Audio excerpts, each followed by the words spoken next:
Once upon a time, in every American town, there was a man everyone knew, the milkman. He arrived before sunrise, leaving cold glass bottles on your doorstep, the dew still clinging to the surface. 4 children, it meant morning had begun. 4 parents, it meant the comfort of fresh milk waiting by the door. But the milkman was more than a delivery man. He knew every family, every street. He carried not just bottles, but trust, the kind of trust you can't buy today. Now, has almost gone. A memory from a quieter, simpler America.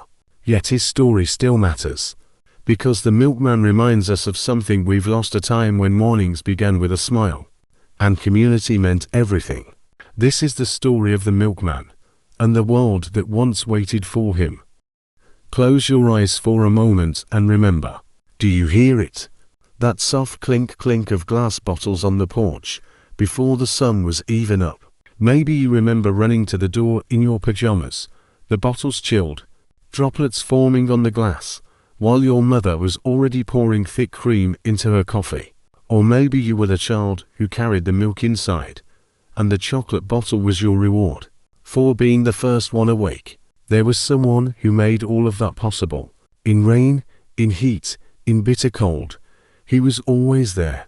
You might have seen him only in passing. The white uniform, the cap, the quick, quiet steps through a sleeping neighborhood. We called him the milkman. Today we'll tell his story. Not a fairy tale, not a movie version. The real one. About early mornings, about aching backs, about the families he knew like the back of his hand, about how he wove himself into the fabric of American life. A thread so subtle that people noticed it only when it was gone. So pour yourself a cup of coffee, settle in, and let me take you back to a time when milk arrived with a handshake, not with a barcode. Let's return to the America many of you remember. The America of unlocked doors and neighbors who knew each other by name. Back then, the milkman brought more than milk. He brought a piece of the local farm, from just over the hill, from the Johnson place or the Peterson farm. Places families visited on Sundays to watch the cows grazing. Every home had a little insulated box, some wooden, some metal.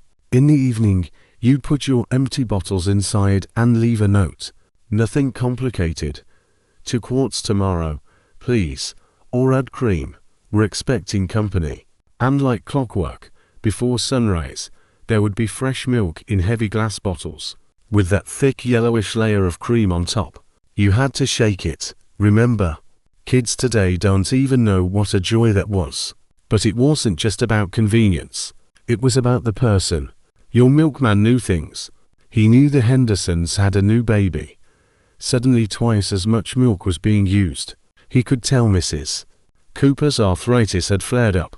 Her handwritten note trembled. He noticed the Mitchells' newspapers piling up. They must have gone away.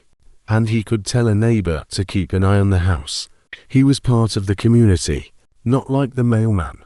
No offense to mailmen, but something closer. Someone who walked through the neighborhood in the dark, like Santa, leaving behind the very thing that started your day. Breakfast. Back when the whole family still sat down together. Think about that.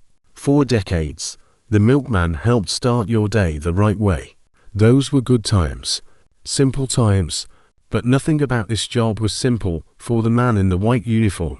Now let me tell you what the job was really like. Because if you're old enough to remember bottles on your porch, you probably never thought about what it took to get them there. Let's start with the alarm clock. 2:30 in the morning. Not 6. Not 5. 2:30. While you were sleeping, the milkman was already tying his shoelaces in the dark, trying not to wake his family.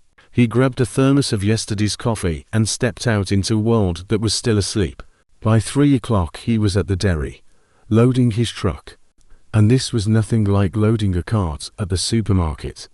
Glass bottles, heavy, fragile, ice cold, each crate weighing close to 40 pounds. And he had to load 50, 60, 70 of them, by hand. Before he even started his route, he had lifted well over a ton of weight. Then the route began. Imagine 4 in the morning. January. Snow, ice. Still hours before sunrise. And you're carrying 40 pounds of glass up a frozen walkway, trying not to slip, not to wake the family, and not to drop anything. House after house. 70 stops. 100. Sometimes more. Your back starts to ache by house 10. By house 50, it screams. But you go on. Because you have to. These families depend on you. Little Tommy's waiting for his chocolate milk. Mrs. Henderson needs her cream for morning coffee. You don't show up late. You don't call in sick. You just come. And that's winter. Summer had its own misery. By July, you're soaked after 10 houses. The humidity in the south and Midwest feels like breathing through a wet towel. The bottles are slippery. The uniform sticks to your back. And you still have 60 houses left before you even think about breakfast. And then there were the rules. The requirements. To drive the truck, you needed a commercial license. To handle dairy, medical checkups. In some states, special insurance. After all, you were being allowed onto private property. Companies screened candidates. Calling references, talking to neighbors. They were trusting you with money, goods, and access to people's homes. You needed to be honest. And the pay? Good. Better than many factory jobs. Benefits, too. Insurance. Sometimes even a pension. But every dollar was earned with hard work. Hands grew calloused. Knees hurt from steps and porches. By 50, your body felt 70. But he kept going. Because it was his route. His people. His community. And because, for all its hardships, there was something good in the work. So why? Why wake up at 2:30? Why lift all that weight? Why work in darkness, cold, and heat? For some, it was simple, a job, a steady one, when steady work wasn't guaranteed. But for many, it was something more. Being a milkman meant being needed. Every morning, you cared for people, real people, not numbers on a page, faces you knew, children you watched grow up. Let me tell you about Raymond. Raymond Porter worked in a small town in upstate New York for 32 years. He started in the late 40s and finished in the early 80s, when delivery disappeared in his area. Raymond knew everyone. And I mean, everyone. He knew Mrs. Fletcher's pension arrived on the 3rd of the month, and that she struggled. So every week he accidentally left an extra quart. Oh, must been a warehouse mistake, he'd say with a wink. He knew the Kalski's baby wasn't sleeping well, so he placed their bottles extra quietly and left a note. Hang in there, it gets better. One winter, a girl on his route got seriously ill, polio. The family could barely make ends meet. And every morning, Raymond left a bottle of cream and a note. For our little fighter. The girl recovered. And years later, when she got married, guess who she invited? Raymond. He wasn't just the milkman.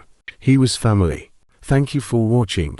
There are many interesting stories ahead.